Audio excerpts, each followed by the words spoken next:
Okay, we are live and we're coming to you from beautiful downtown southern sunny California. Wow, that looks hazy back there behind me in this view. That really looks super hazy, a lot worse than what it actually is. But anyways, with no further ado, we're going to do this read off this list of the insane friends who go live. And we all have totally different channels. And so at the top of the list, we have Sane Sunday Live. Sane Sunday Live at 7:30 p.m. Eastern Standard Time. Following, we have Gregory Salvadori, 9 p.m. Sundays. Mondays, we have Etard Adventures, 9 p.m. We have Bubba Suffocation. Following, Tuesday, 7. Wednesday, we have Sane Enterprise. They go over business and whatnot and how to grow your channel at 7:30. Then following, we have Muscle Car Appraisal. If you've got a car, a boat, a muscle car, it don't matter, they'll appraise it. Check them out. They have a very good channel. Thursday, we have Dorito Luce Card at 6 p.m. Pacific Time or 9 p.m. Eastern Standard Time. Thursday, you have yours truly, Easy 2 Tips and Tricks, etc. 10 o'clock Eastern Standard Time or 7 p.m. Pacific Time, better known as California Time. Saturday, we are going international. We are coming, Chopper's Rule 1, coming to you from Australia at 6:30 Eastern Standard Time. Then Saturday, we have Fab Automotive Detailing at 9 p.m. So there's the lineup of the insane friends. And so check out their channels. Everyone has a totally different channel. And from what I'm here in California, Dorito and La Luce Card, that's not child friendly, and so just keep that in mind. Memory card. With no further ado, I need a cell phone to go over some things that the show here from Douglas V Gibbs channel, and it's going to be on the Medicare System. And what's wrong with it? You know, should the government be handling our medical? Whoa, talk about a duck out of water or a fish out of water. They have no business handling our Medicare, nothing. Matter of fact, I was just in to see my doctor the other day, and I was complaining about the emergency room using just a certain procedure, a standard procedure that is not foolproof, and it's a joke. And he turns and says to me, and says, Ken, it's an assembly line nowadays. Because I was telling him I remembered as a child, as a teenager, young adult, I'd go to the hospital and my primary doctor would follow me to the hospital. When I was in the hospital, I seen my primary doctor. And he handled everything from start to finish. That's how it should be, folks. This younger generation that doesn't even never seen what I'm talking about or even experienced that. When your primary doctor sees you in the hospital and handles what's going on in the hospital,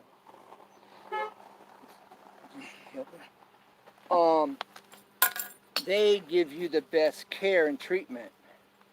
Nowadays, you have a primary doctor for when you're not in the hospital, and then you have what's called a hospitalist, at least here in California, that handles your care while you're in the hospital only. And they don't know you, they don't follow you, they just deal with, the patients that come into the hospital on a grand scale. And, they're just going by protocol in general. And this is cheapened healthcare. And here in California, our knucklehead governor just gave all the illegals insurance. So who's going to pay for their insurance? Me and you, the taxpayer. Our governor had no business doing this, but the powers that be, it's to get their votes. They're using and abusing the foreigners to get their votes and to pass laws. So we need to educate these people that are here that don't know our laws, don't know our Constitution. We need to educate them so that they can understand what's going on and how they're being used and abused. They'll give them health care, they'll give them this and that to get their votes. But they're being used. And they're abused as the end result. Our rights are being violated because they're getting the votes. This needs to change. Riding a wheelie works best, Joe.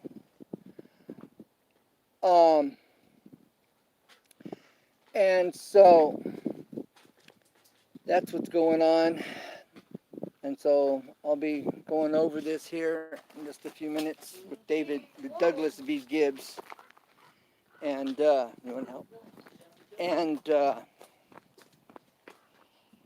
we'll go to that in just a few minutes here.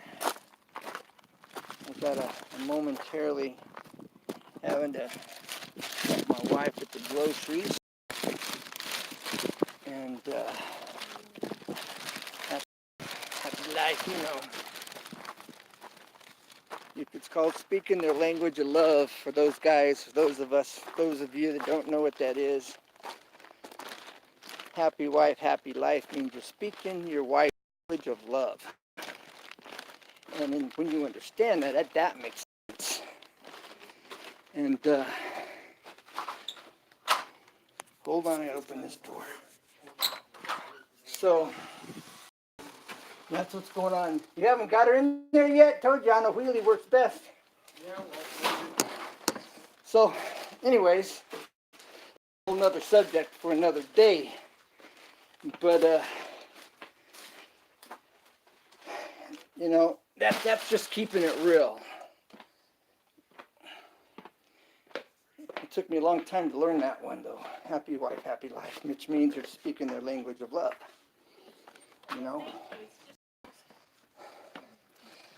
I needed your phone as soon as you can. Well, I don't have hands right now. It ain't that Mom's. That feel like Mom's. So that's what's going on here. And so we're kind of waiting, unfortunately, at a standstill.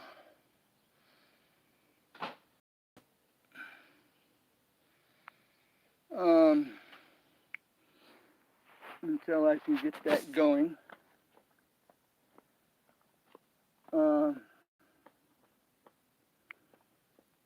So, let's see what's going on.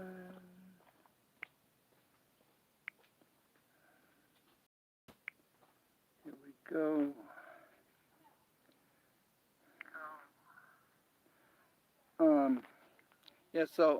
I'm just kind of killing some time. And you can see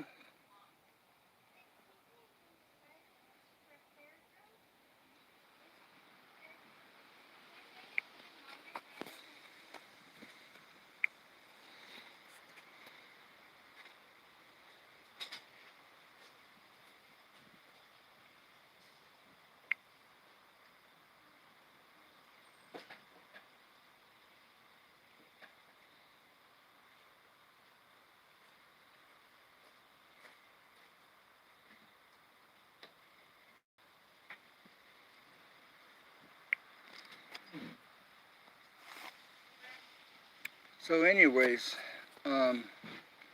hey Joe MacGyver, how's it going there? So we're just kind of waiting till I can get a cell phone to get this going. If the wind, thank you baby. So if the wind doesn't interfere, this will be all right.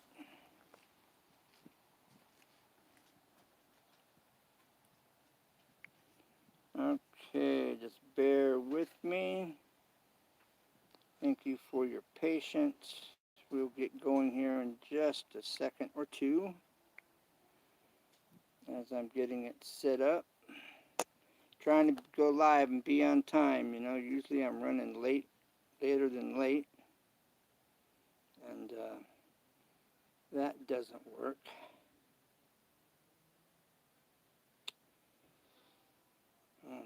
Okay.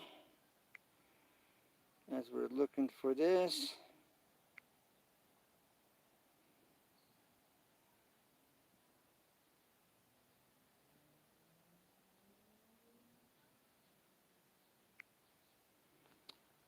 Oh, hey, Smell-O-Vision, how's it going? You've got some good chicken recipes, let me tell you.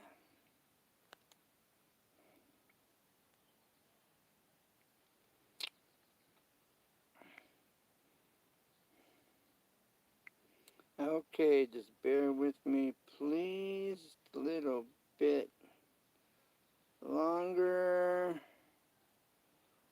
Here as I'm trying to find this. Douglas V. Gibbs.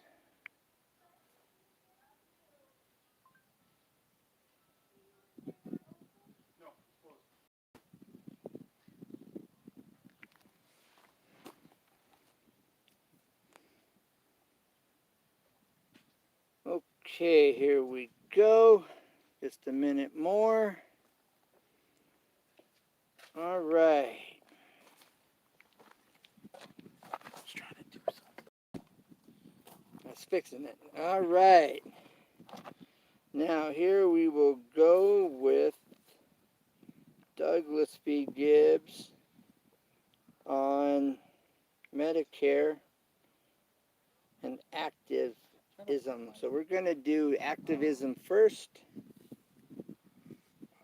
We're going to do active, being active first. All right. Now,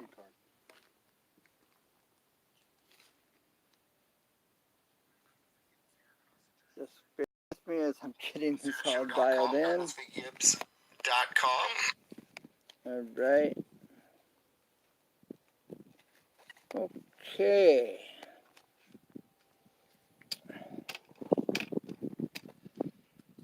As I'm getting this dialed in here. This is bad. This is really bad, everybody. So if you fast forward through all this, I understand. But we are getting ready to make this happen. Not now, but right now. All right. Okay, who's here? Hey, bro. I'm getting ready to do this, but real quick, I sent you my number several times. I don't know if you're getting it or not. I'm also on Twitter as Easy2 Tips and Tricks. Oh, what's that ranch? Owens Ranch. But yeah, I'm not too far from there. But anyways, yeah, let's get together. All right, yeah, do that. You know, I got my legs jacked up right now. I don't know if I could do the walk, but you know, we could still get together, meet at Denny's or something. You know, pool hall around here locally, like Victorville or something. But yeah, give me a holler. We can figure something out. All right. All right. I gotta get this going. I've screwed up this whole intro and I'm lagging and, you know, screwing up. So I gotta get this going. So yeah, definitely give me a call. All right, I'm going to turn this camera around. So get this set up. Get the zoom on. There we go.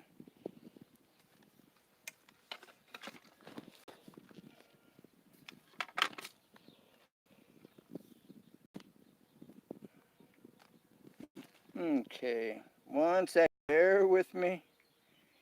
This is a really bad today, but I'm on time. I'm not running late. For what that's worth. Hi, Douglas V. Gibbs here, Constitution Study TV, politicalpistachio.com, douglasvgibbs.com. Also, be aware, I have 7 books out there. Love to see you buy them. Go to Amazon and check them out. Today's topic is activism. And activism is not something that the Founding Fathers were not aware of. In fact, they were activists themselves. Their activism began with the Boston Tea Party and Boston Massacre and Lexington and Concord. Originally, they did not expect to have a bloody revolution. They were just being protesters, saying, hey, we're British citizens, we want to be treated correctly. Ultimately, though, the other side refused and eventually did become a bloody conflict. And normally when it comes to protests and rallies and activism, violence is not the aim, change is. Now, when it comes to the Constitution, First Amendment is really all about activism. While the first part of the First Amendment is about freedom of religion, after that it becomes all about activism, freedom of speech, freedom of the press, freedom to peaceably assemble, and the right to petition the government for redress of grievances. But then in the Declaration of Independence, it's not so peaceful. You have the right to alter or abolish your government, according to the Declaration of Independence. And that whenever the government acts in a manner that is not to your liking, you have the right and the obligation, the duty, to throw off such government. And different people are activists in different ways. Some may do things like Thomas Paine did, right? Common sense. Haym Salomon, he wrote, he actually funded the Revolutionary War once they started to run out of money and did so on his own credit. Frederick Douglass, Martin Luther King, Dred Scott, all of these people were activists in the movement for black rights. So activism can be in many forms. I know activists who they are email warriors, others are out there speakers like I am, or they do YouTube videos, or they write articles, or they rally, and in Temecula there's a rally the first Friday night every month, and people get together to rally, and that's their way of being activists. Some give money to the causes that they believe in, and some of them get out there and they go to all the city council meetings and all the school board meetings, so on and so forth. Everybody's an activist in a different way, but really, what is activism? Activism is a desire to change something. If it's not the way you want it changed. Anyways, community organizer Obama was an activist.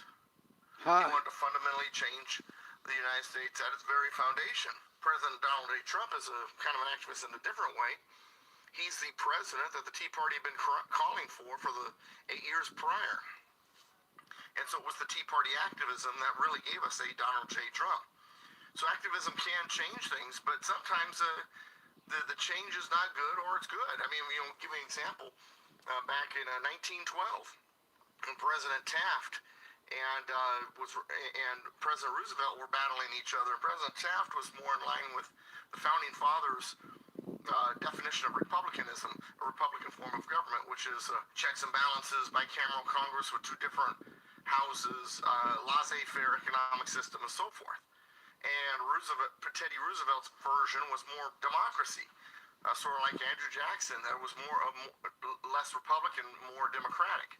Of course, democracy, according to the Founding Fathers system, and in fact, John Adams indicated that there had never been a democracy that didn't commit suicide. Today, never a democracy that never committed suicide. The battle between democracy and republicanism. The Republican Party, conservatives, Tea Party people, they seem to believe that we need to hang on to the Founding Fathers' version of a republican form of government, which includes a laissez-faire economic system, free market, with as little government influence as possible. Yeah. But on the other side, the activism is they want to change it to something that's more democratic. Get rid of the electoral college. Continue to go to the mob for anything that changes. They also use judicial activism and so on and so forth. So really, it's that battle. And the founding fathers, when they wrote the Constitution, they understood that. It's the reason why they gave us that ability. Now, here's the thing about liberty. Liberty means that you have the ability to agree or disagree. So now I'm going to go back to something else that's going to kind of shock you. Activism is a part of freedom, even if you don't like it. I'll give you an example. That Muslim congresswoman, Omar, who had made some quote-unquote anti-Semitic remarks. And Congress basically passed a resolution saying, hey, anti-Semitism won't be, is not acceptable, won't be tolerated. If we're in a free country, it has to be. And they have to have a voice too. We would be no different than those trying to silence conservatives if we start passing laws like that. The problem with our system is that we are being invaded, we are being attacked by those who believe in something different, but because we're a free system, they are entitled to do so. So it is our job to be responsible with our freedom. In other words, to be our own activists. And to make sure that our version, the founding fathers' version of republicanism, is in place. We have to fight for it. Not through legal means, not by outlawing sedition. The Sedition Act that John Adams, signed, or the one that Woodrow Wilson signed, were unconstitutional. And that's exactly what they tried to do to Omar, is a Sedition Act. No. Freedom is freedom. Disagree. Agree, disagree. Be pro-abortion, anti-abortion. Pro-Muslim, anti-Muslim. Whatever it is you are. That's what liberty is. And it goes back to the First Amendment. Freedom of speech. Freedom of the press. Freedom to peaceably assemble. The right to petition the government for redress of grievances. So when it comes to activism, activism is an integral part of what freedom is all about. But we have to understand that there should be no outlawing of any particular activism, unless, of course, it's breaking the law. You know, they're burning down houses, it's violent and all sorts of stuff. That's a whole different thing. But even then, isn't that what ultimately, in the end, the Founding Fathers even had to resort to? When the Crown refused to listen, and did it not eventually come to blood in the streets? Personally, I think that's what the left wants. I think they're dying for it.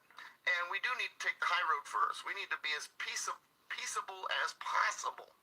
Peaceably assemble. But activism is more than just peaceably assembling. And it's more than agreeing or disagreeing. Activism encompasses all of it. And so you're going to have to be willing to play the game. If you're going to play the game of activism, understand, it's sort of like getting old. It's not for sissies. My name's Douglas V Gibbs. Thanks for spending the time with me. And continue to come back here, subscribe, hit the notification bell right next to that. If you want to help keep this on the air, help fund what I do, go to douglasvgibbs.com or politicalpistachio.com. Find the yellow donate button. Donate there. As for me, I will be back with the next video soon. And as for you, stay safe, stay patriotic, and my friends, stay constitutional. See you next time. All right. Now, let's turn this camera around. Bam. Okay, so what are your thoughts on this? We had a very slow start in the beginning, and wasn't quite prepared, but I was trying to start on time anyway. I don't know if who's in the chat, you may have timed out. Stand your ground, Shorty, Short Bulls. You in here, bro? Or did you take off? You have some really cool puppies and some nice looking dogs, that's for sure. Yeah, Shorty's Bulls, yeah. Yeah, so I don't know if, trying to see this gray scale. Roadbuster 760, I don't know if you're still in here and timed out or not. But you've got some, you can play some, bro, that's for sure. Pool. Yeah, Pool.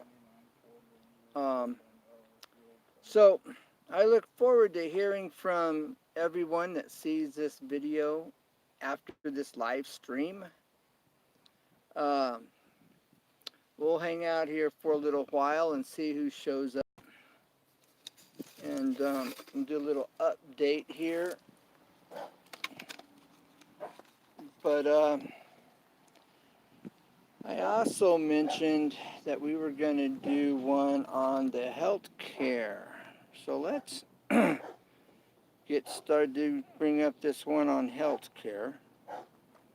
And see what David has to say about this health care that the government wants to monopolize, take over. They do not need to take over our health care. This Hillary Clinton health care plan is what this Obamacare actually is. Obama was handed this ball, and he took off for a touchdown. It wasn't even his, it was Hillary Clinton's health care plan. And we've been sold a crock of garbage, being told it's the Obamacare. Obama got handed this bill, and he was obviously told to implement it. Was that from the deep state? Maybe so.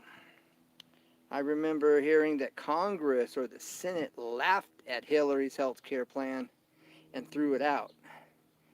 And then Obama got handed the health care plan. Everybody kind of forgot about it. And it became Obamacare. And this is Obama dropping more bombs on Americans, on us Americans. And I say American, I don't mean if you're white. You live in the United States, you're a citizen of the United States, you reside in the United States, you're an American. So let me make that really clear. And ultimately, if your heart is American, then you're American. It don't matter the nationality. Indians are what? True Americans, you know? And so, it's the heart matter, right? Condition of the heart. All right, here we go. I'm going to get this set up here while I'm talking. And we're going to get this back up here. This is Douglas V. Gibbs, Constitution Study TV. All right, Douglas V. Gibbs, Constitution Study TV. We're going to get you up and running here in just a second. But keep that in mind that this Obamacare is not really Obamacare. It's really the Hillary Clinton health care plan that Obama was handed and implemented and took the credit for. And let's call it ace and ace, and call it what it really is. It's a death care plan, really, because it's a joke. And so let's turn this camera around. Let's talk about Medicare for all. The fact that they call it that, socialized medicine is what it is. Universal, medicine. It is, in other words, a Marxist socialist idea that government controls all of medicine. They pay for it, so on and so forth. Why would you want a group of a right to life? You have a right to liberty, then you have a right to pursue your happiness. You don't have to have a right to be happy.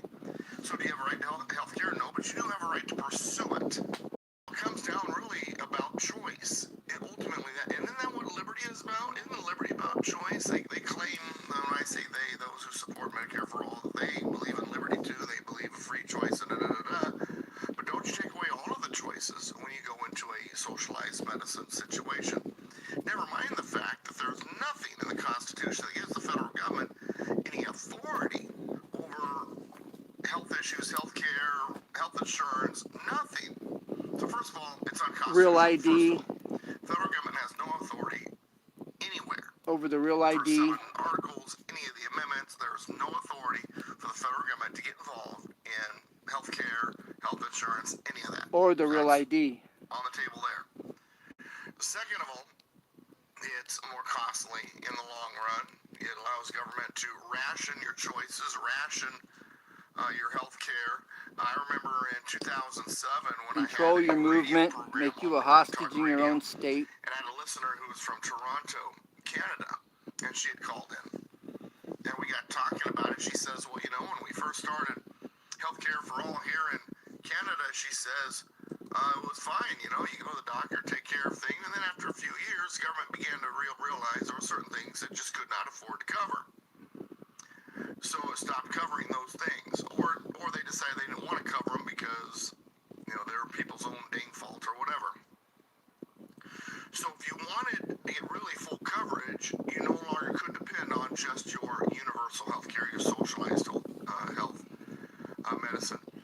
You would have to get supplemental insurance. And we figured it out. At the time, I was paying close to $700 a month for my health care through a construction company I was working for, and a pretty good PPO.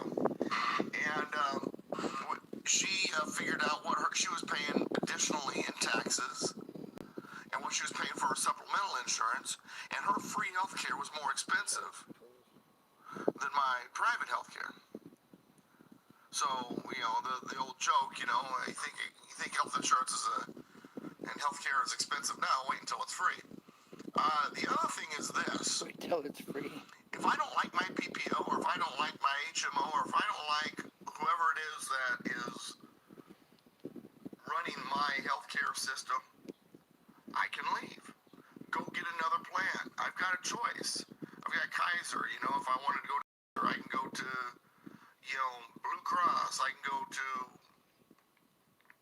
HealthNet, and, you know, and there's just this ongoing list, and it goes on and on and on and on. I have a choice. And if one is less expensive or one has better service, then I can go to that one. How much choice do you have if you go to Medicare for all?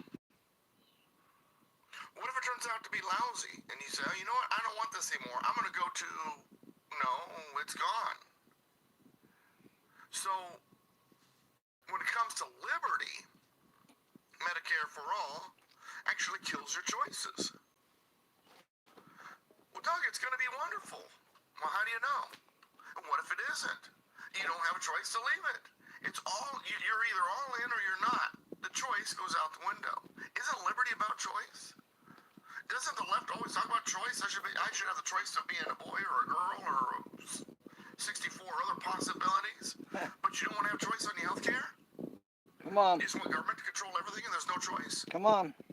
I should have a choice of who I marry. I'm told by the left all the time, you know, I can marry a boy or a girl or one of the other 64 possibilities. But I can't have a choice on my health care? Come That's on. ridiculous. Yes. Think about a woman's choice when it comes to murdering her babies. But you don't have a choice on health care? Amen. Come on. Government takes it over and that's it. That's your it. only choice. Whoops. So those of you who support the idea of Medicare for all, aside from the fact that it's unconstitutional, Wakey, think about wakey. the fact that you lose your choice. That's right. You lose all choice. And I Dictatorship. thought the Democrat Party was all about choice. And they said, well, the Republicans have And to the come up with an monopoly law. alternative. Good point. Not necessarily. It's unconstitutional. They Unfortunately, do have the monopoly. the GOP Yes. hasn't figured that That's out a yet. violation of that So too. not really when it The comes monopoly to this topic. law. Check it out, Having a lot of folks. faith in them either. The When monopoly they were talking law. Obamacare during the campaign, they kept saying repeal and replace. I said no, repeal. There should be no replace. There's no constitutional authority for replace. Anyway, it all comes down to one thing. Number one, well, doing two the exact things. same thing. Constitutionality, number one. Yeah. And number two, choice. They're the two Is biggest. liberty truly something that works with socialized medicine? No. Medicare for all. No. Or is it taking away liberty? Is it giving all of your health choices to government, putting it in the hands of people who are not considering your best interest? And down the road, when things get expensive, they decide not to cover certain things that you might need, and then off you go to buy your supplemental insurance. Higher taxes, supplemental insurance, guess what? It winds up costing more than the free market system. Now, don't get me wrong, I do not love insurance companies. I don't like the idea of a third party. I would rather go back to a patient-provider Patient relationship. provider. Yes. If the provider has to compete for your dollars, the provider is going to keep the price as low as possible and give as much quality as possible. Whether or not we'll ever be able to get back to that, dynamic? I don't know.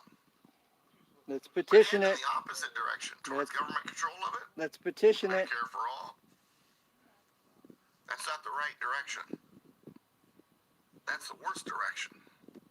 Petition it. Let's get But up a hey, petition. if you think government's so wonderful, they do such a good job, then I'm sure you love the IRS and DMV and CPS and all of those agencies too, right? Because government can do no wrong, right? Huh. Thanks for watching. My name is Douglas V. Gibbs, Constitution Study TV, politicalpistachio.com, douglasvgibbs.com, and stay safe, stay patriotic, and of course, stay constitutional. We'll see you next time.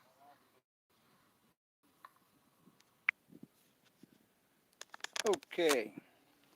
So there you have it. Activism and our healthcare system all rolled up into one. What's wrong with this picture, America? Our government's getting too big. It's we the people. And we forget that they work for us. They work for us. Our tax dollars affords them the lifestyle they live.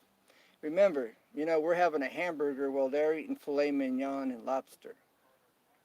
They're driving around in a limousine while we're struggling to pay a payment on our car. If you can afford to make a payment on a car, or just doing the best you can to get by with the old one you've been keeping band-aids on to keep it going, So our tax dollars affords them to live the lifestyle that they live. And they work for us. So let's not forget that. And united we stand, divided we fall. And that's why I say we need to educate, not discriminate. Our politicians are using and abusing the illegals, using and abusing those that are in our country that don't understand our laws. They're deceitful. They're pretending to be their friend. They're pretending to give them the things they want, which they do, but it's a bait and a trap. They're in a trap, and they don't even realize they just took the bait, and it's a slippery slope, and they don't even realize they're on it at this point. Like anything else, by the time you realize it, it's too late. So let's not buy into this, America. Let's educate people, America, and don't discriminate them, educate them. And so we can bring them up to speed so that they can be on the same wavelength and have the same understanding that we have, so they don't buy into the lie and the trap that our politicians are presenting them with, as always. And I just heard the other day real quick that I'll have to do the research on it, but told that driver's license came about when our government wanted to group the blacks in our country. They wanted to group them up and isolate them and their whereabouts and take record of them. And so they came up with this driver's license, and then they made it for everybody as an end result, which is a total violation of our Constitution. But I'll see if that's fact, based on what I was told or shared. This was shared with me the other day, and I don't know anything about that. So I need to find out if that's factual or not. It could be. It sounds legitimate, but just because it sounds legitimate don't mean it is. So you got to do the research always. So all right, well, I don't have anybody well, I've got one person in the chat, so thank you very much for being here. And so remember, never give up, because there's always a way, always. And united we stand here on YouTube, and united we make it happen here on YouTube.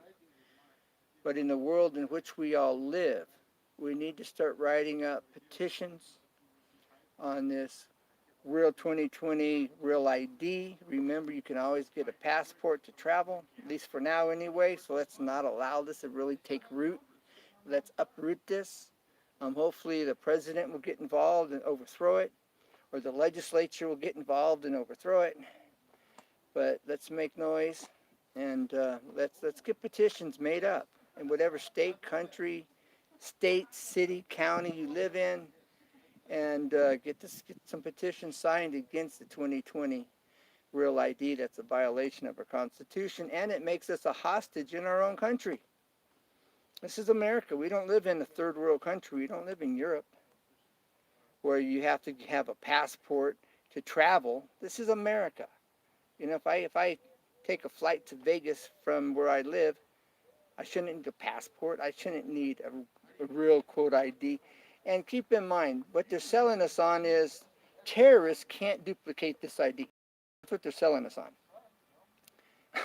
If you're a terrorist, if I was a terrorist and I was committing a suicide mission, why would I care? Why would I? Who cares if I have a real ID or a phony ID or no ID? I'm committing suicide. It don't matter what my ID is. It doesn't even matter. And so don't buy that bill of crock. You know what? It's a crock. It's garbage. It's just a way to manipulate the population.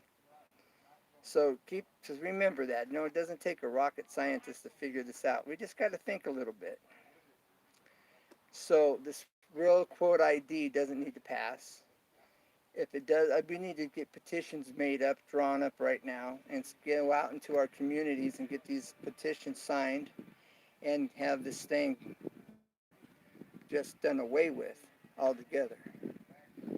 So remember, united we stand, not just here, but and divided we fall. So let's make this happen, America. YouTubers, let's do this. I believe in you. We can. Because there's always a way, and this is it. Well, whoever's here, I'm getting ready to shut this down, but go through, do a playback. The beginning's not that good, so go to where Douglas V Gibbs is beginning to start his first speaking on being an activist, and then listen on to the healthcare. So, I look forward to hearing from you. As always, any questions, feel free to ask. So bye for now. God bless, and remember, never give up, because there's always a way. Always. So keep looking up. God